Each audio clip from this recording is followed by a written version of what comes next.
dilen pikir hanculam hati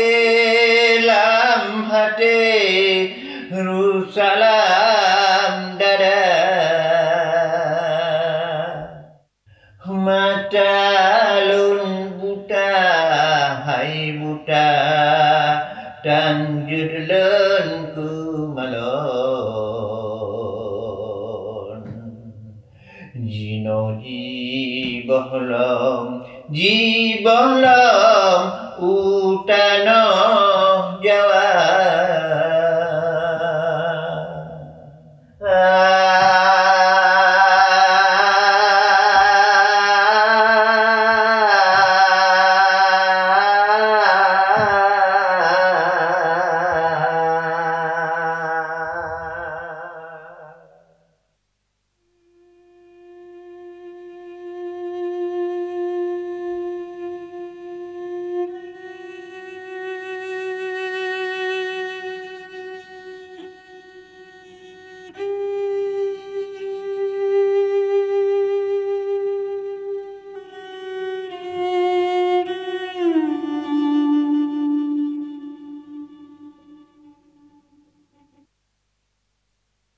Hampir setiap hari aku duduk di sini.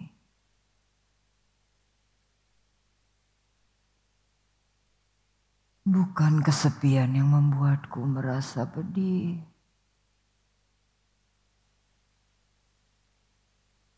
Namun perasaan terasing jauh dari tanah kelahiranku.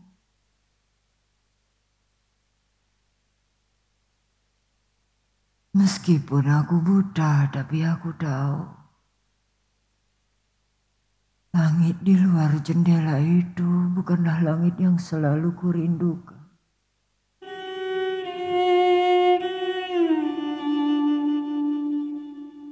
Bau tanah basah itu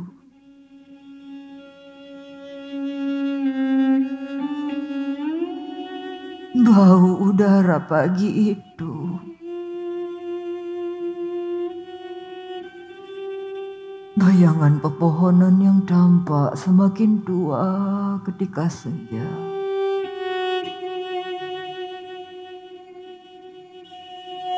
Suara anak-anak melantunkan ayat-ayat suci Al-Quran. Semua itu selalu mengingatkanku pada tanahku.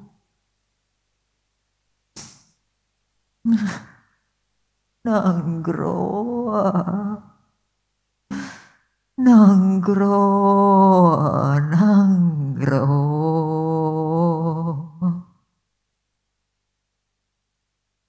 Aku tak bisa melupakan hutan-hutannya yang gelap. Dengan pepohonannya yang tinggi menjulang dan akarnya yang menghujam ke tanah. Kokoh bagaikan jantung para pejuangnya yang gagah berani. Katakan padaku, bisakah kita dipisahkan dari tanah tumpah darah yang kita cintai? Orang bisa saja direnggut dari apapun, tapi tak akan pernah bisa dipisahkan dari tanah tumpah darah yang dicintainya.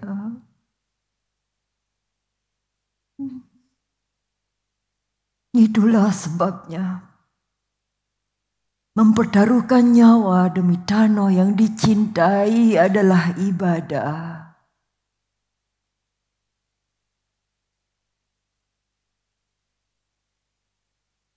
Setelah perjuangan panjang yang berujung khianat itu, KPKP Paleh itu tahu bahwa dengan memisahkanku dari tanahku itu sama saja dengan mencabutku dari akarnya.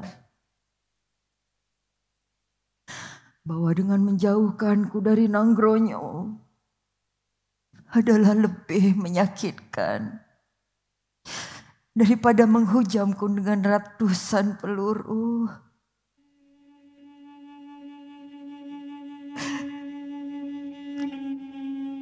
Betapa bahagianya jika aku dibiarkan mati di tanahku sendiri.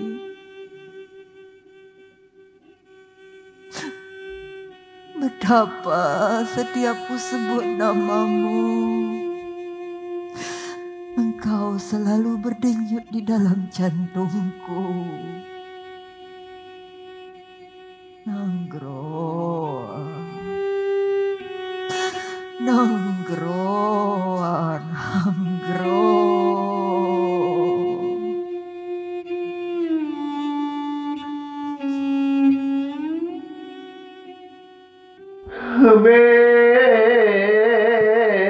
Bebe ayun anulun jantung hati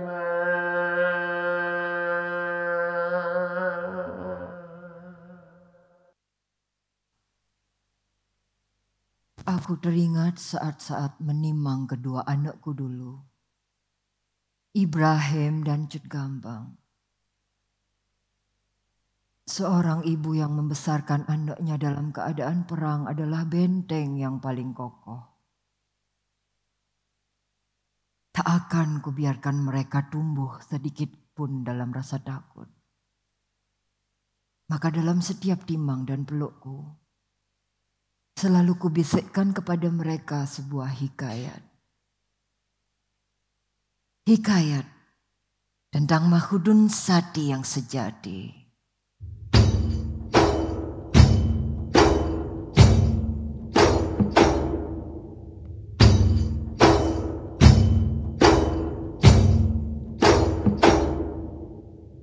Dulu sekali di masa yang sangat lampau, seorang anak raja Minangkabau merantau ke muara sungai Woila. Di sana ia membangun sebuah kehidupan di atas tanahnya yang subur dan makmur. Sungainya yang mengaliri emas, sawah, ladang, dan ternaknya yang subur, membawa kesejahteraan bagi seluruh masyarakatnya. Namun lambat laun, berita tentang kemasyhuran tanah Mahudun Sati di Sungai Woila segera tersebar ke seluruh pelosok negeri. Duyun-duyun orang berdatangan ke sana untuk ikut bercocok tanam dan mencari emas. Hingga sampai kabar ini pun kepada Sultan Aceh, yang kemudian dengan semena-mena menyatakan bahwa tanah itu adalah daerah kekuasaannya. Lalu memerintahkan kepada seluruh masyarakat Sungai Woila untuk menyerahkan upeti ke istana.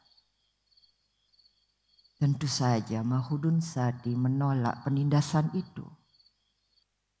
Meskipun sang sultan mengirimkan pasukan dengan jumlah yang sangat besar, namun Mahudun Sati dan pengikutnya melawan penindasan itu dengan gagah berani.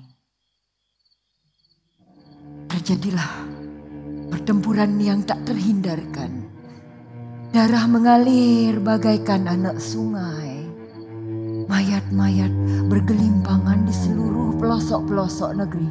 Tak ada satupun yang tersisa kecuali Mahudun Sati. Namun karena jumlah pasukan yang begitu besar, memaksa tubuhnya payah. Hingga akhirnya sang sultan pun berhasil menangkapnya. Ia dikurung dan disiksa dengan cara yang sangat pedih. Berbagai cara dilakukan untuk membunuhnya, namun sia-sia, ia masih tetap hidup. Lalu pasukan sultan yang putus asa mengikat Mahudun Sati dan membenamkannya di bawah perahu. Lalu diseretnya ke sepanjang perairan menuju istana. Ajaib, dia masih tetap hidup. Seluruh pasukan berikut sultannya bergidik ngeri dan takjub. Lalu sang sultan pun luluh.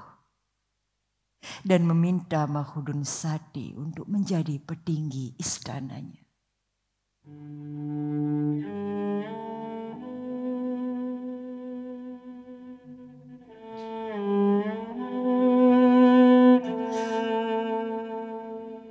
Meskipun kini aku jauh dari kalian anak-anakku,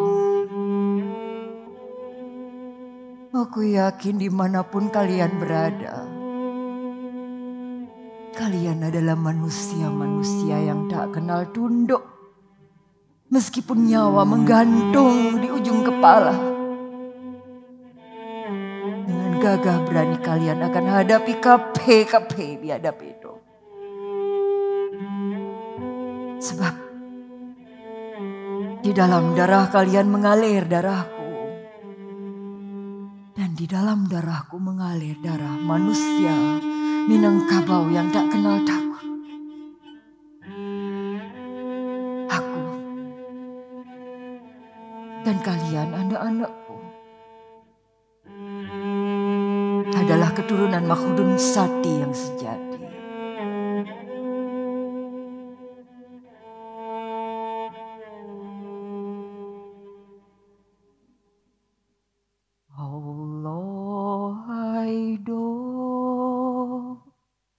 Doda idi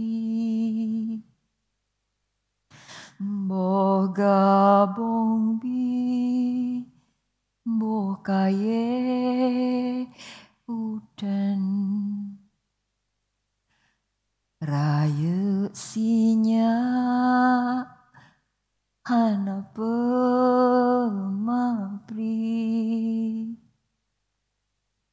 ayap ngon keci urang donyakan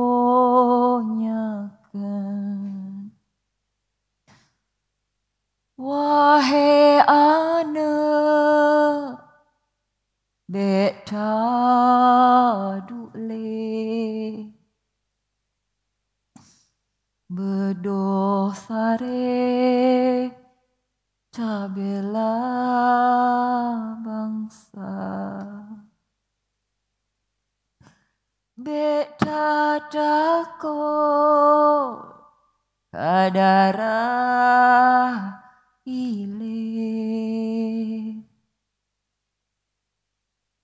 hadapi mate pomah karela.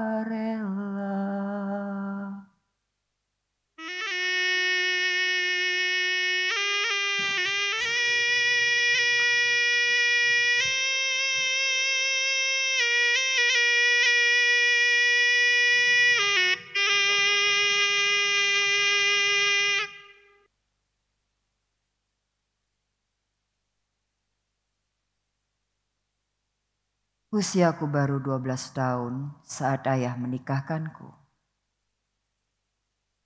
Saat itu aku belum mengerti apa itu cinta. Jangankan cinta, tubuhku saja belum tumbuh menjadi perempuan yang seutuhnya. Suamiku Teku Ibrahim adalah seorang panglima perang yang dikenal pantang tunduk pada bangsa KP. Lelaki gagah yang akan keras kepada siapapun, yang berhati lemah menghadapi musuh biadab. Namun sekeras apapun Teku Ibrahim, aku adalah istrinya yang tahu betul bagaimana caranya melunakkan hatinya.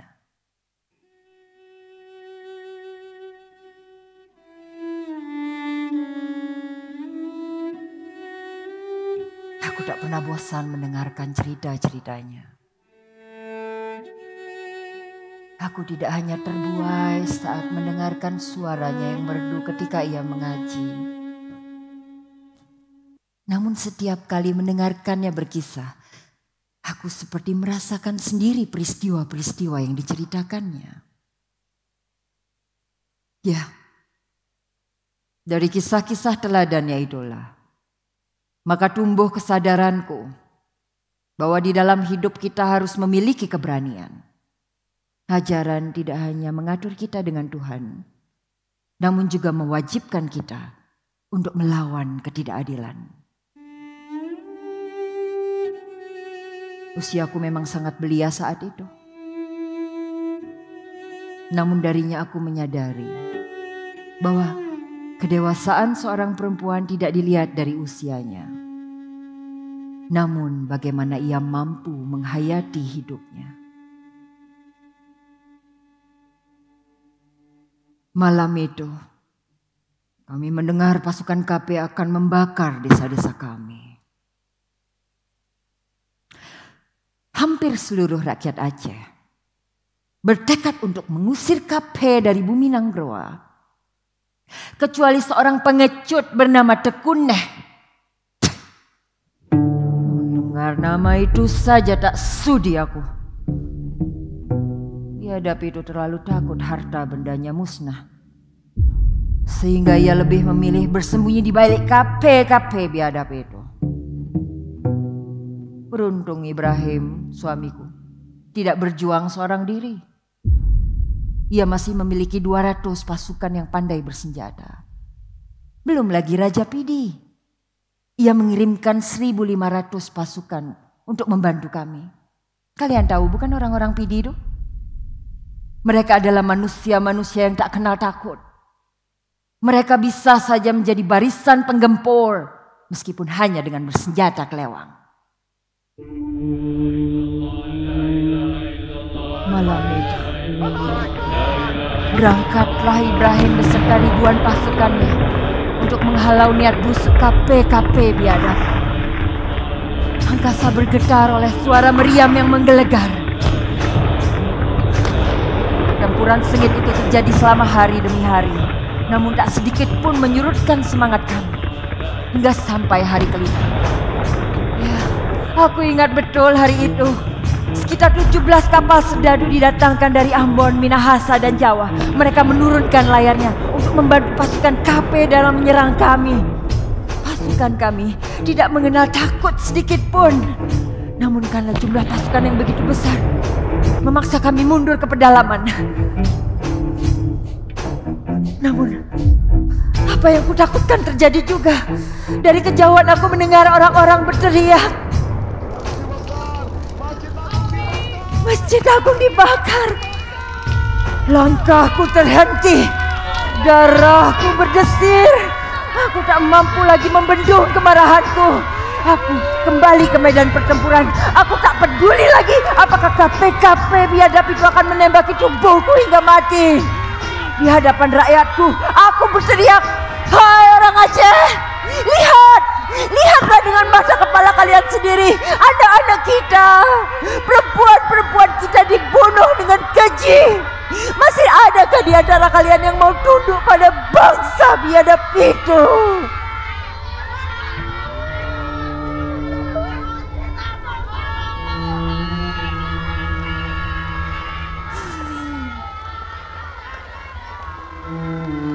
Betapa menyakitkan melihat rakyatku diinjak-injak.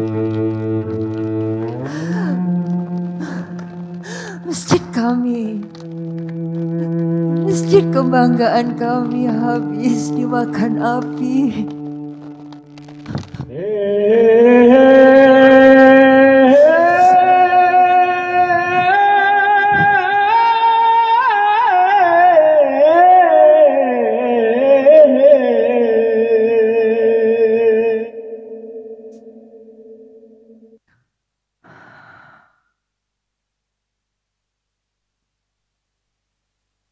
Hari itu 30 Desember, desaku luluh lantak. Mayat-mayat bergelimpangan bersama dengan desaku yang rata dengan tanah. Keesokan paginya anak-anak dan perempuan-perempuan yang selamat bersiap untuk mengungsi. Sementara para lelaki mereka bersiap kembali ke medan pertempuran. Pagi itu, suamiku Teku Ibrahim sejak subuh siap berkemas. Ada perasaan ganjil saat ia berkata,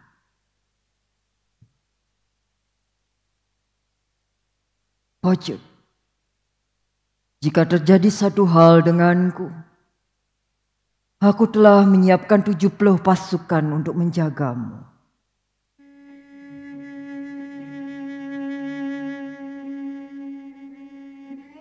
Sudah puluhan kali aku melepas Ibrahim ke medan perang. Namun baru kali ini aku merasa cemas. Aku hanya bisa duduk di ujung dipan memandanginya.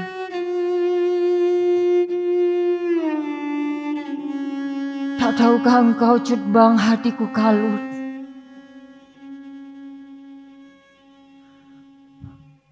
Namun aku tak bisa seperti itu.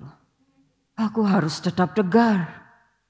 Bukankah itu yang dibutuhkan oleh seorang panglima perang? Seorang istri yang tetap tegar, tegak, bagaikan lilin yang apinya tak kunjung padam. Sebelum bergabung dengan pasukannya, Ibrahim menoleh padaku dan menatapku dengan tatapan yang dalam. Kudeguhkan wajahku sambil berulang kali berbisik, "Bismillah, suamiku akan kembali pulang."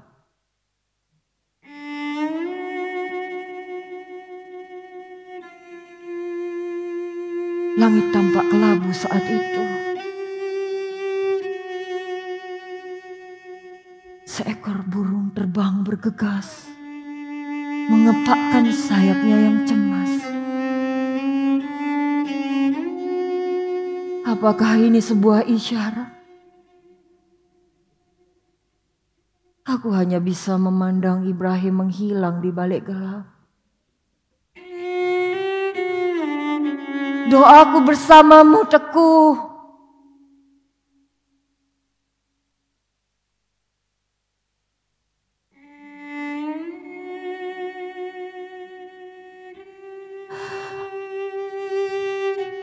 Firasat seorang perempuan melekat erat pada kekasihnya. Siang itu beberapa pejuang kembali pulang mengusung tandu.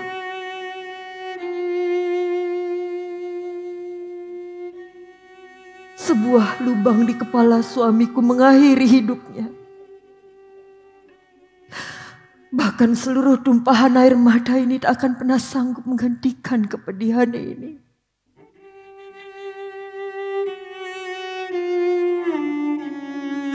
Teguh, aku bersumpah kematianmu tak akan pernah menghentikan perjuanganmu.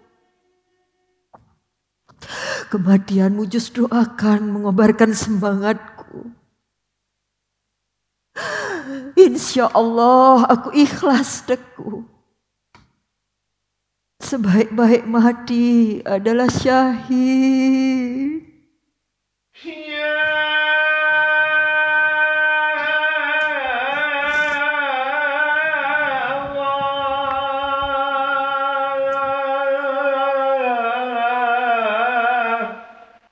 Ya Allah, ya Allah, ya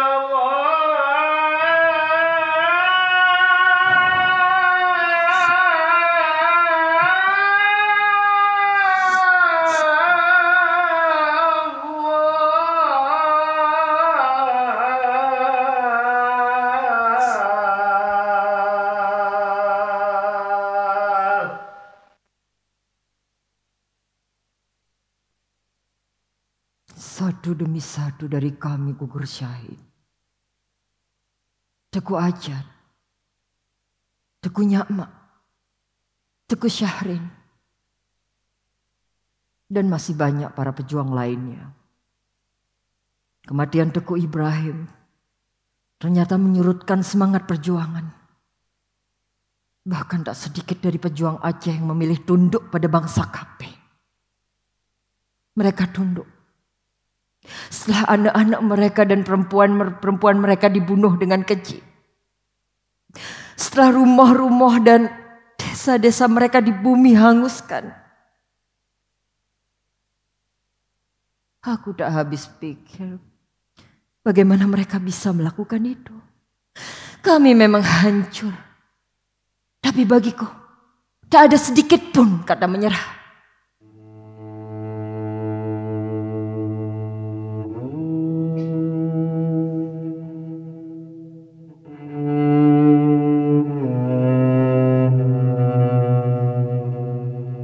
Di tengah kehancuran itu,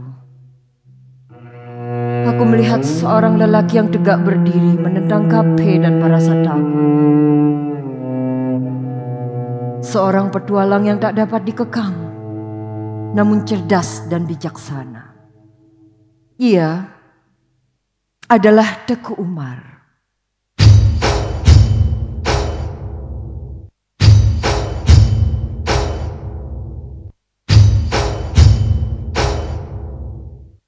Saat itu Teku Umar melamarku.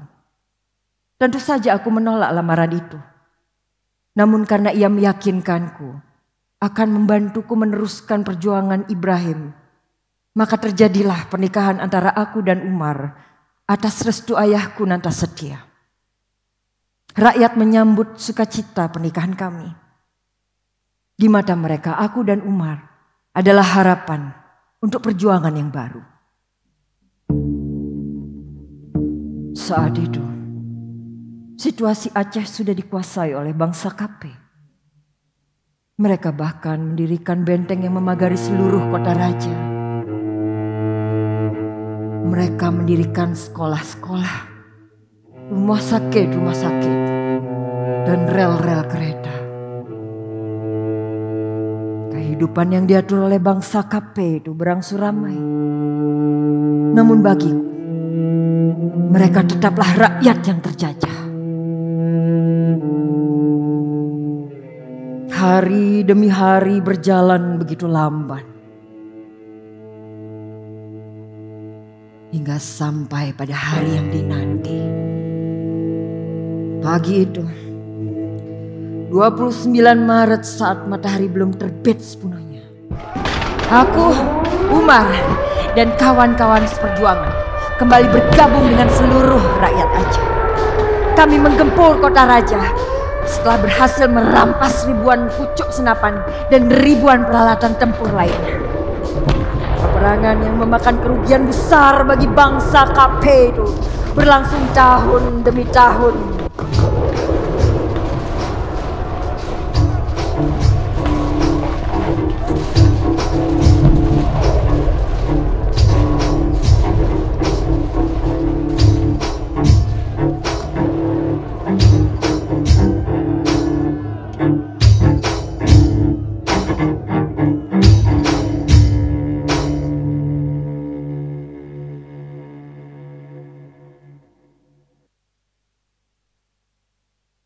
Hingga sampai pada suatu malam, kebusukan hati datang dari seorang lelaki. Malam itu, ia mengabarkan bahwa di benteng Melaboh telah berdiam seorang jenderal tanpa penjagaan. Tanpa kutaruh curiga, aku menyiapkan senjata untuk Umar Panglaut dan kawan-kawan. Maka berangkatlah malam itu mereka menuju ke pusat Melaboh.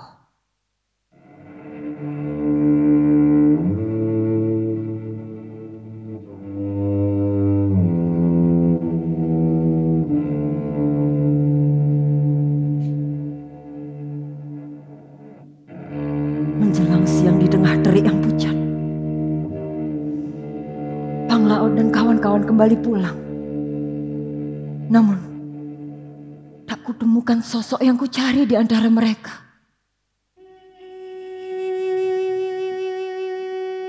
Panglaut tertunduk, seolah menghindari tatapanku.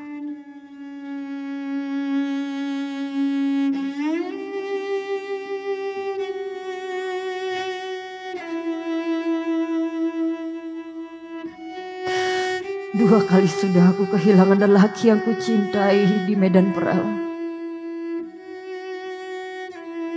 Dua kali sudah lelaki pemberaniku syahid. Umar. Bahkan aku tak sanggup melihat wajahmu untuk yang terakhir kali. Allah bersamamu, Umar. Teku Umar Syahid,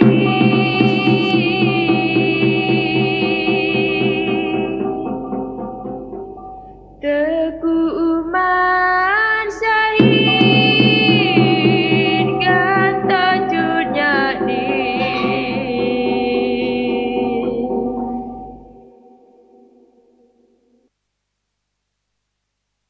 6 tahun sudah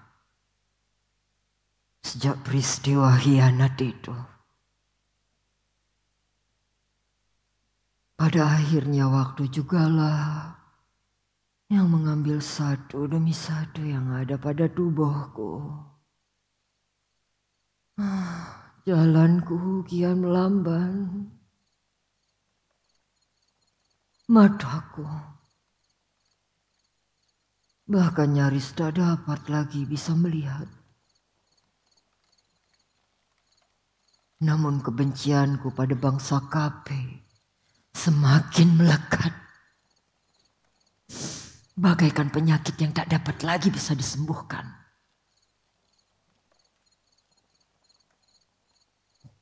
Aku tinggal di hutan liar yang ku kenal betul setiap jengkalnya. Bisa ku dengar dengan jelas bunyi ranting yang patah diinjak penyusup yang berkhianat. Bisa ku rasakan dengan jelas degup jantung Kape yang berdetak kencang sebelum terhunus rencongku.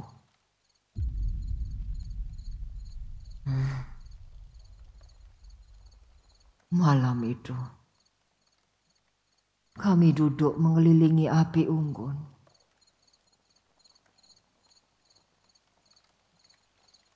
Namun tiba-tiba aku mendengar suara dari balik semak.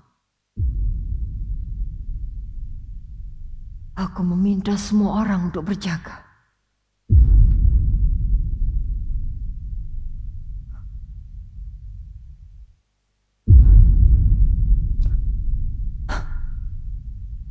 Namun semuanya begitu gelap. Aku tak bisa melihat apa-apa.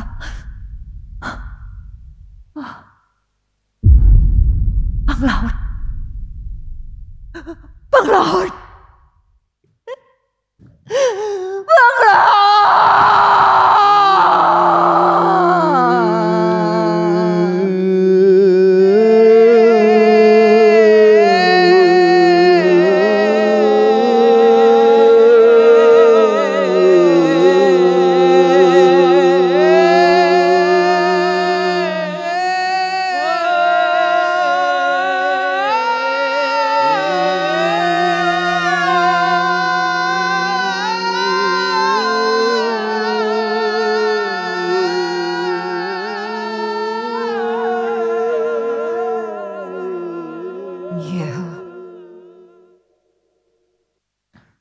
Pada akhirnya Bang Laut terpaksa mengkhianatiku.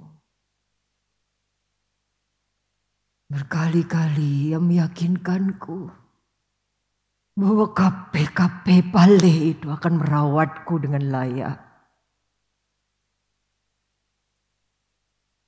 Namun apalah arti hidup jika terpasung dalam tahanan? Mati melawan jauh lebih terhormat.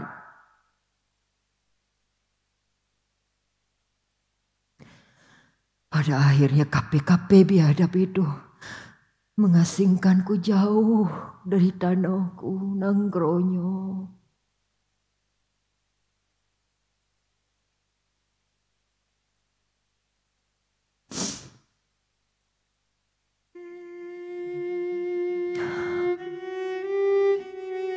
Barangkali bagi Kape biadab itu, perang ini sudah selesai. Namun bagiku, perang ini masih jauh dari kata selesai. Sampai pada anak cucuku nanti, mereka akan terus menghadapi Kape pengkhianat yang barangkali bisa jadi lahir dari bangsanya sendiri. Aku tak akan pernah tunduk sedikit pun pada siapapun yang menganiaya bangsaku.